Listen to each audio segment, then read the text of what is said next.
Hey guys, it's been a little while since I made a video, since the last year, the final race, I guess. Talk to you about some changes I made to the car this year over the winter, and there it is. And yeah, so as you know, before it had a carbureted and distributor 6-liter LS motor I put together here in my shop without any machine work, other than some work on the cast iron cylinder heads.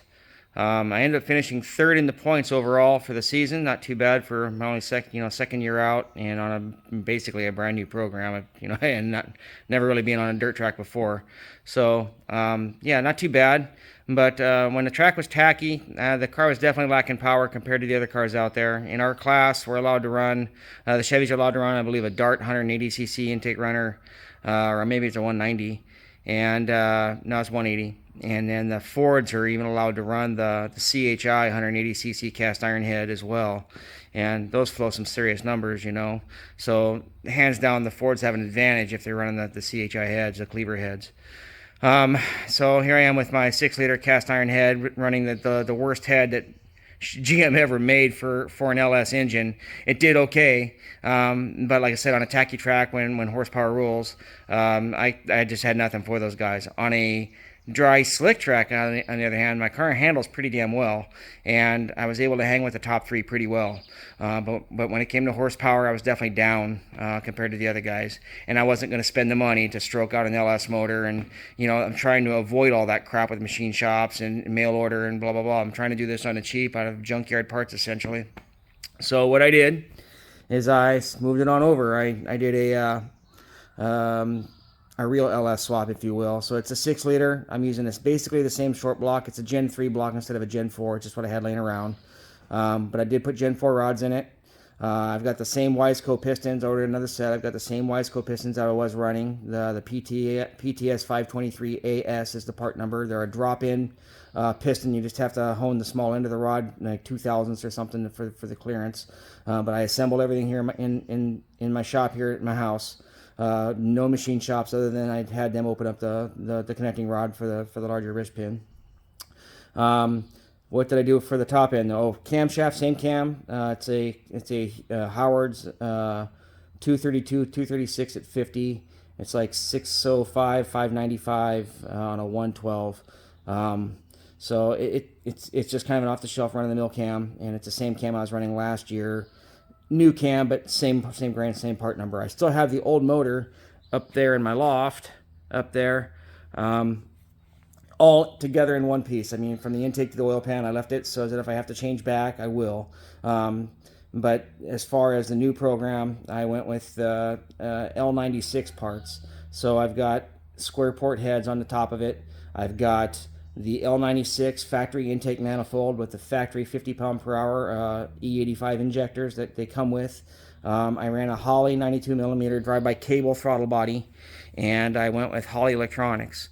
This is like way out of the box for stock car stuff, I know, and for street stocks and super stocks. And technically, yeah, I might be in a little bit of hot water, but I'm trying to do this to prove to these people out at the track that a guy can do this at home without having to rely on machine shops, without having to do stroker cranks and stroker rods and 13-to-1 compression pistons on race gas and all the crap that goes along with it. You got to build a freaking $9,000 small block Chevrolet to be competitive. I can do this. I did this for about $3,000, $3,500, and that's including the freaking Holley Terminator system. So this is way cheaper as long as it stays together, but I'm pretty sure it will. I went with those Wiseco pistons again. The motor's right at 11-to-1 compression now, still running on pump gas. I'm only running like 23 degrees of timing. I had it tuned and dynoed. It made 431 to the tire and 443 foot-pounds, and it's making over 420 foot-pounds at 3,000 RPM. The thing is going to be a monster coming off the corners. And this is bone stock crank rods, stock block, not honed, not bored, nothing. It's got the Wiseco pistons and rings in it. Bone stock heads. Brian Tooley, his platinum valve springs with the titanium retainers. The kit's $300, dirt cheap. Stock L96 intake manifold with the stock L96 E85 injectors, flex fuel injectors, and a 92 millimeter throttle body. So it's really as cheap as you can possibly go. The only other part that I can think of that's on the motor is I went with an ATI balancer, only because I needed to slow the water pump down. I was running some issues last year with a little bit of the motor wanted to run really hot. So I went with a bigger radiator this year and a smaller harmonic balancer pulley that I had ASP Pulleys make. If anybody needs to know, they have it on file for me.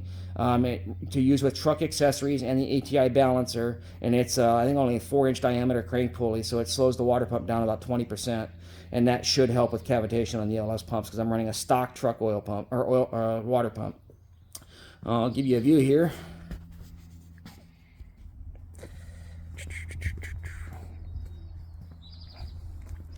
So there it is. Fits in there pretty darn nice. Stock alternator, stock truck accessories, mounted in the stock location. Stock coil packs. I mean, this thing is like, I think I got stock plug wires on it, for God's sakes. I had an old TBSS cold air intake laying around, and geez, it fit perfectly. And I got my air filter tucked up underneath the front fender here, and I've got a mud guard on it right there. So it should be all right, you know. Not too bad. Holley makes a really nice EFI drop-in fuel pump assembly into a stock, you know, or OEM, not OEM, but, you know, a fuel cell. And they have different patterns. They 12 bolt flange, and they have the oval ones as well. And it's got I want to say it's a 300 to 350 liter per hour pump in there, but it's a really nice drop-in replacement. You just unbolt the factory fuel fill and bolt this in place. It's a drop-in. It's so slick, and it works great. So, you know, it's a nice clean look and keeps it all nice and tidy. So there's that. And then also, I know electric fuel pumps are kind of a no-no in the stock car world, but my fuel pump is controlled one by the computer, which is under my new dash that I made. It's all tucked in over there underneath the dash, and that whole panel actually there flips up, so I have access to it. It's pretty slick. I've got the 3.5-inch LCD screen, and I got rid of all my gauges, so I'm just running just the factory, you know, the Holley screen there, and it's good enough for now. I might, if I like it and everything works out good and then I'll get in trouble, I'll probably go to like the 5-inch display screen next year or whatever, but for now we'll just see how this plays out. And then I put a Ford inertia switch right there, and it's wired into the fuel pump line, fuel pump wire. So if I get in a bad wreck or whatever, also it'll kill the fuel pump. So there's no separate toggle switch that controls the fuel pump. It's computer controlled. The motor dies, it shuts the pump off. The computer does. Or if I get in a wreck, the inertia switch will also shut the fuel pump off. And it's accessible with my right hand from the driver's seat. So that should work out okay. So see how it starts here. Is it neutral? No, it's not. So let's see here. Oh, gotta turn the battery switch on.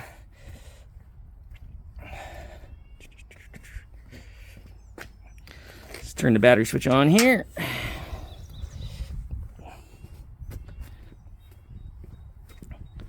She's in neutral.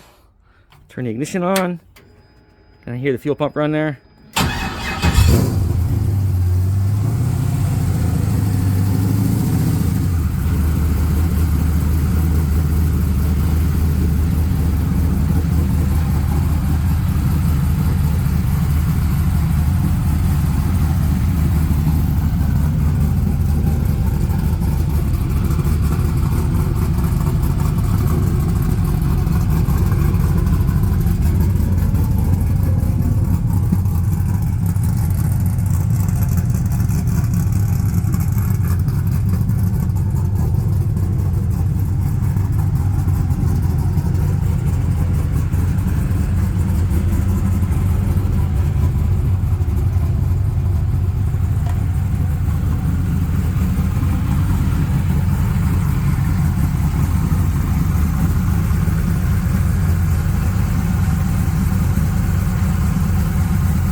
So anyway, seems like it runs pretty good.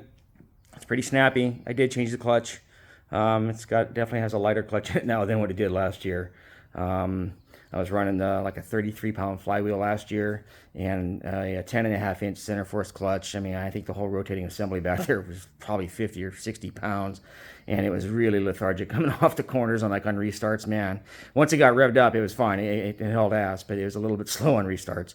So I'm hoping that the lighter flywheel and clutch and stuff in there will make a big difference. It sounds a hell of a lot more snappy, that's for damn sure. Another thing that's really cool about running junkyard crap is that used parts or spare parts for quick swaps at the racetrack are easy and cheap. Let me show you. So it's my my extra parts box, if you will. I've got a set of coil packs in there, just fresh off the junkyard motor. I've got an extra starter in there from a junkyard motor. I've got an extra serpentine belt tensioner and idler pulley. I have a couple extra push rods in there. I do have a couple extra Brian Tooley springs. They're off of a used motor that I had laying around. Spring compressor, spark plugs. I got an extra fuel pump there if something were to go haywire there. And then all of these sensors there. I've got an old cam sensor, crank sensor, IAC motor, TPS, map sensor. So yeah, you know, I'm kind of set, and it was like freebie stuff. So like backup emergency, you know, at the track, something goes haywire, I should have, you know, enough parts there to mess around with it and get it running again. So, and it's, you know, it's damn near free stuff. You know, you scour around junkyards, or, you know, I basically have a wrecking yard of LS engines up in my loft, for God's sake. So all this stuff's pretty easy for me to come by, and if anybody want to go to, you know, you pull it or whatever, I mean, it's all out there available pretty darn cheap. So another big time bonus for doing an LS program instead of your traditional small block Chevrolet or Windsor or small block Mopar or whatever. I mean, just parts are readily available everywhere for dirt cheap, and you can make big damn power. I mean, like I said, this thing's making 431 horse and to the tire, and that's with 6.0 gears in the back. The dude said that if it had like something more traditional, like 410s or something, it would probably have been a higher number on the dyno. It just blows through the RPM range so damn fast, it's hard to get a good reading on it. But 431 is what it made to the tire, and 443 foot-pounds. I was pretty impressed with the torque, to be honest with you, for not being a stroker. That's pretty impressive. So, you know, the motor's making well over 5 at the flywheel. So yeah, try to do that with a small block Chevrolet for less than $3,000. It's gonna be tough to do, man. And when this thing goes pop, I go to the wrecking yard, pick up another one for $1,500 to $2,000, and I'll have an extra manifold, extra intake manifold, extra injectors, you know, extra set of heads. You can't even buy a freaking set of dart heads for that anymore. So anyway, this is why I'm doing what I'm doing. It's because it's cheap, it's big power, and I think I can be competitive.